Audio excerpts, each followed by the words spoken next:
Hello friends, welcome to as Tamil. இன்றைக்கி நம்ம சேனலில் பார்க்க போகிற ரெசிபி இட்லி, தோசை, ரைஸ், சப்பாத்தி, பராட்டா எல்லாத்துக்குமே ரொம்ப சூப்பர் மேட்ச் ஆகக்கூடிய மட்டன் குழம்பு எப்படி செய்கிறதுன்னு பார்க்கலாம் வாங்க.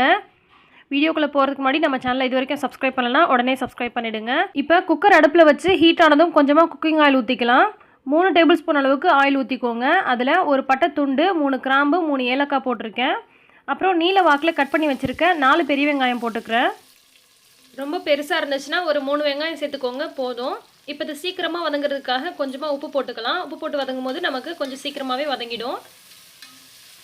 இது வந்து ரொம்ப ப்ரௌனிஷ் ஆகி வதங்கி வரணும் அப்படின்ற அவசியம் கிடையாது. கொஞ்சம் பிங்க் கலரில் நல்லா வதங்கி வந்துச்சுனாலே போதும். இந்த மாதிரி வதங்கி வந்ததுக்கப்புறமா ஒரு 3 டேபிள் ஸ்பூன் அளவுக்கு இஞ்சி பூண்டு விழுது சேர்த்துக்கிறேன். நான் வந்து 3/4 கிலோ அளவுக்கு மட்டன் சேர்க்க போகிறேன். ஸோ நம்ம வந்து ஒரு 3 டேபிள் ஸ்பூன் அளவுக்கு இஞ்சி பூண்டு விழுது சேர்த்துக்கலாம். 2 பச்சை மிளகாய் இந்த மாதிரி உடச்சி விட்டு சேர்த்துருக்கேன். இந்த இஞ்சி பூண்டு பச்சை வாசனை போகிற அளவுக்கு வதங்கி வரட்டும்.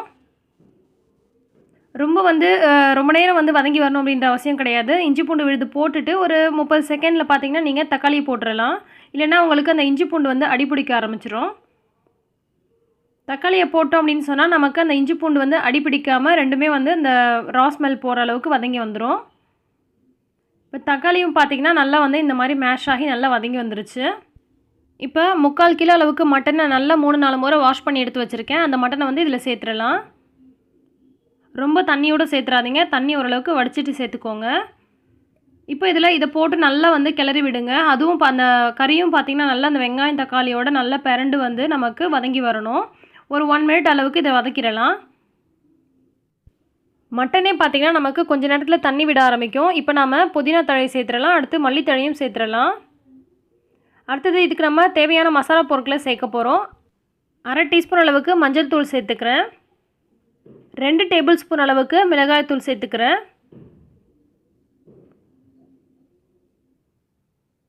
1 டேபிள் ஸ்பூன் மல்லிப்பொடி, 1 டேபிள் ஸ்பூன் மட்டன் மசாலா சேர்த்துக்கிறேன். கரம் மசாலா இருந்துச்சுன்னா கூட சேர்த்துக்கோங்க.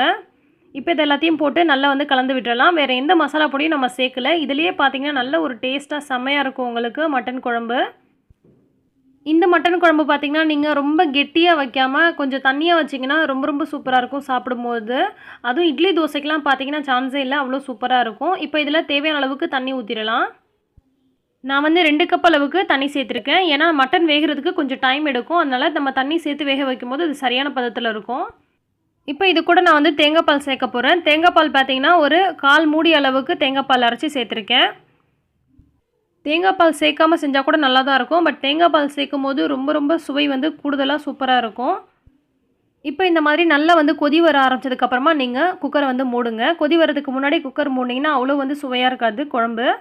ஸோ கொதி வர ஆரம்பித்ததுக்கப்புறமா நீங்கள் குக்கர் மூடிட்டு ஒரு 7 விசில் விட்டு இதை ஓப்பன் பண்ணிடலாம். கொஞ்சம் இளம் ஆட்டுக்கறியாக இருந்துச்சுன்னா 5-6 விசில்லே வெந்துடும். அல்லது கொஞ்சம் முத்தின ஆட்டுக்கறியாக இருக்குது அப்படின்னு சொன்னால் உங்களுக்கு கொஞ்சம் வேகிறதுக்கு டைம் எடுக்கலாம். ஒருவேளை நீங்கள் வேகலை அப்படின்னு சொன்னால் மறுபடியும் மூடி போட்டு ஒரு 2 விசில் விட்டுட்டு அதுக்கப்புறமா நிறுத்திக்கோங்க. இப்போ இது மேலே மல்லித்தழை தூவி இறக்கிடலாம். இப்போ நமக்கு சூப்பரான டேஸ்ட்டான மட்டன் குழம்பு ரெடி ஆகிடுச்சு. நான் பார்த்திங்கன்னா இது இட்லி கூட சாப்பிட்டேன். ரொம்ப சூப்பராக இருந்துச்சு. இது இட்லி, தோசை, சப்பாத்தி, பரோட்டா எல்லாத்துக்குமே செம்ம டேஸ்ட்டான ஒரு ரெசிபி. ஸோ உங்களுக்கும் இந்த ரெசிபி பிடிச்சிருந்துச்சுன்னா லைக் பண்ணி ஷேர் பண்ணுங்கள். மறக்காமல் ஆஸ் தமிழுக்கு சப்ஸ்கிரைப் பண்ணிவிடுங்க. நன்றி.